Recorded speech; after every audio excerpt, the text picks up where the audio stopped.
Banking, telecommunication, navigation, digital governance ఏ రంగంలో చూసినా ఎక్కడ చూసినా మిల్లీ సెకండ్ నుంచి మైక్రో సెకండ్ వరకు టైం ఎక్యురేట్గా ఇండియా మొత్తం ఒకటే ఇండియన్ స్టాండర్డ్ టైం మెయింటైన్ చేస్తే ఎలా ఉంటుంది, ప్రాపర్ స్టాండర్డైజేషన్ వస్తే ఎలా ఉంటుంది. ఈ డిజిటల్ ఎరాలో ఏదైనా సరే మిల్లీ సెకండ్, మైక్రో సెకండ్ ఇవన్నీ కూడా చాలా ఇంపార్టెంట్ అన్నమాట.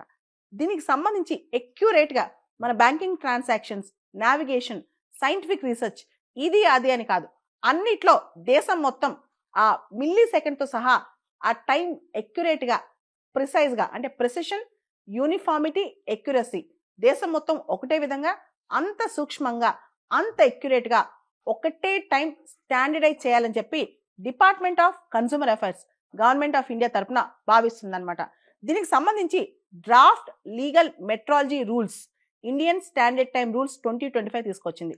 ఈ డ్రాఫ్ట్ పబ్లిక్ ఫీడ్బ్యాక్కి జనవరి 15వ తారీఖున ఓపెన్ అయింది. ఫిబ్రవరి 14 వరకు ఈ డ్రాఫ్ట్కి సంబంధించి డిపార్ట్మెంట్ ఆఫ్ కన్స్యూమర్ అఫైర్స్ వెబ్సైట్లోకి వెళ్ళి మనం సజెషన్స్ ఇవ్వచ్చు అనమాట. భారతదేశంలో అనేక క్రిటికల్ సెక్టర్స్ ఉన్నాయి. Telecommunications, navigation, power grid synchronisation, banking, digital services, ఇలా చాలా రకరకాల క్రిటికల్ సర్వీసెస్ ఉన్నాయి. వీటన్నిటి కూడా ప్రిసిషన్ ఇన్ టైమింగ్, అంటే సూక్ష్మంగా టైమింగ్లో ఎగ్జాక్ట్ టైమింగ్ అవసరం అనమాట. సైంటిఫిక్ రీసెర్చ్ కావచ్చు, లేదా డీప్ స్పేస్ నావిగేషన్ కావచ్చు, గ్రావిటేషనల్ వేవ్ డిటెక్షన్ కావచ్చు, ఇవన్నీ చాలా ఇంపార్టెంట్ అనమాట. వీటిలో ఎక్యురసీ ఆఫ్ టైం అనేది చాలా ఇంపార్టెంట్. ఆ మిల్లీ సెకండ్, ఆ మైక్రో సెకండ్ కూడా చాలా ఇంపార్టెంట్ అనమాట.